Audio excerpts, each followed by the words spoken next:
Para mga sir, good day, good day. Andito na yung Mio gear na gagawin natin.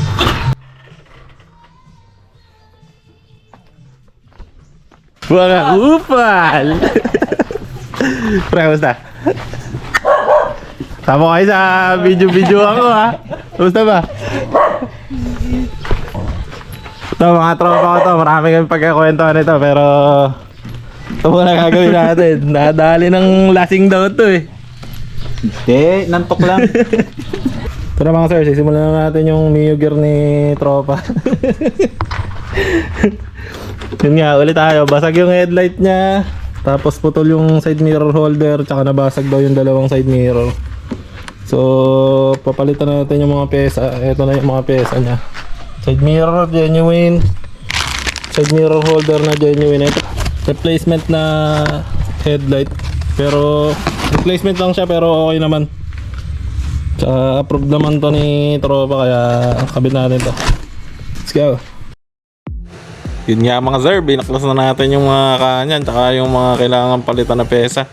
Nahiya magpa-video sila tropa kaya paputol-putol tong video natin. So hindi ko na naituro yung step by step na process pero madali lang naman yan, alam nyo na yan. Kaya panoorin nyo na lang para makita nyo yung kalalabasan nung ginawa natin. Sabi ko baka lens lang yung palitin. Kaso ito, basag din to. Pero ito pa pala, basag din yung tornilyoan niya kaya okay din na buong assembly na. Ito na mga sir, nakakabit na yung headlight niya. So kakabit na lang natin yung mga make sure na nakakabit lahat ng ano niya, yung wirings niya. Tsaka nakabalik dun sa dating pwesto. Ito may mga stat dito yan. Yan, check nyo na lang mabuti. Let's go. Pero mga sir, naputol yung lever niya kasi. Pero sinabi ko naman kay tropa na possible talaga maputol kapag inunat natin kasi makikita nyo naman dyan sa picture. Nakabaluktot din to. Hindi ko na siya pinabilin dito kasi medyo mahal to pag bibilin lahat. Kasi meron naman ako dito replacement. So ililibre na natin kay tropa to. Let's go. Tara mga sir, side mirror na lang. Final touch.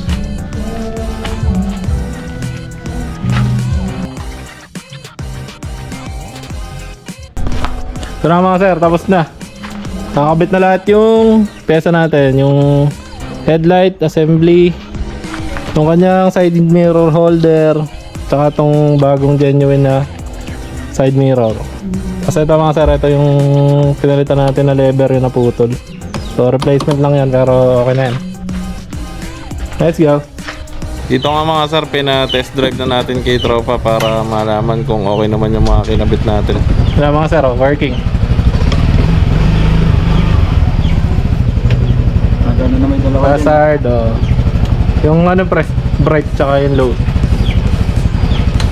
Yan lang. Okay. Yung ano bright na sa likod.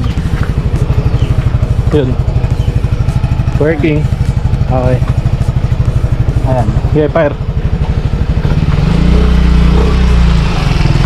Slide mo ulit ha. Tapos bili ulit tayo ng pesa. Let's go. Ano pa hinihintay natin? Ka dito. Inuman na. Ito pala mga sir, next time na daw papagawa ni tropa yung mga gas-gas.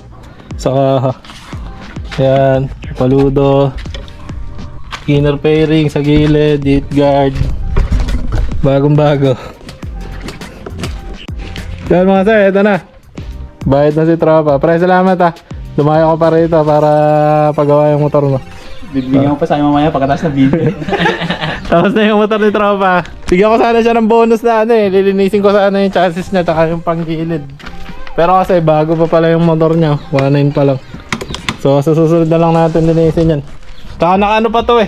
Warranty pa raw sa kasa. Inoffer ko rin yung change oil niya. Pero sa kasa pa kasi ito pinapa-maintenance. So yun, okay na. Let's go. Price salamat ah. Yan mga pre, may kasamang tropa si parang nagpagawa ng motor niya. Meron siyang bagong motor. Ang tawag dito sa motor nito pre? Access. Suzuki Access. Ngayon ako nakakita nito eh. So ito try natin. Pogi din ang mukhang Giorno. Ay, patakin mo. Pinura pa! Try lang natin mga sir. Saan yung ano nito? Tara dito pre. 104 kilometers mga sir. 104 kilometers pa lang oh, bagong bago. Sana all. Basta yung mga tropa ko, puro bago yung motor nila.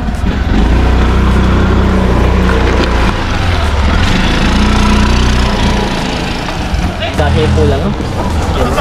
Totoo? Okay din pre, ayos yung motor mo. Angas na. Pogi. Sana all oh. Suzuki Access. Ayun, may stop go din sa side stand. Pogi din oh. May hari niya no, pogi din oh. Hindi mo ginaganon. Ito mas pogi pre, yung nagpagawa sa atin. Yung motor niya, may gear. Puro bago yung motor nila. Let's go. Paangat lahat to. Sana all. Alright. Yun na nga mga sir, syempre pagkatapos natin gawin yung motor ni tropa, hindi mawawala yung konting kwentuhan. Gaya nga nung sabi ko kanina, classmate ko tong dalawang to at isa sila sa pinaka-close kong tropa nung college ako. So 2019 pa pala nung huli kami nagkita-kita kaya medyo madaming kwento ang bawat isa. At syempre umikot yung kwento namin sa kung kamusta na ang bawat isa pagkatapos ng graduation.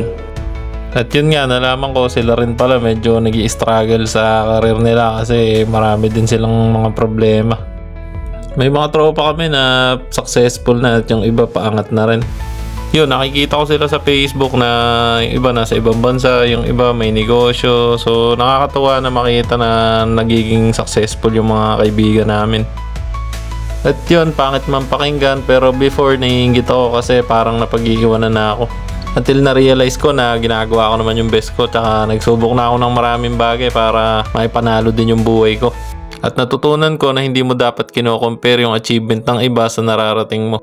May kanya-kanya tayong pace sa buhay at kailangan mag-focus ka lang sa sarili mo. So pasensya na sa mga tropa na nagchat-chat minsan at hindi ako makasama.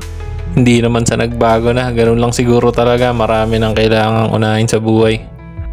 Sa mga tropa na may narating na, congrats sa inyo kasi sobrang deserve nyo yan at naniniwala ako na mas malayo pa yung mararating nyo. At sa mga tropang katulad ko na hanggang ngayon naghahanap pa rin ng paraan kung paano maipapanalo yung buhay na to, maging kontento tayo sa anong meron tayo ngayon at gawin natin yung best natin para maabot natin yung mga pangarap natin. Naniniwala ako dadating din yung time natin. Samahan lang natin ang kilos, tiyaga, syempre tiwala sa taas. Yun lang mga sir. Good luck sa atin lahat. Peace out!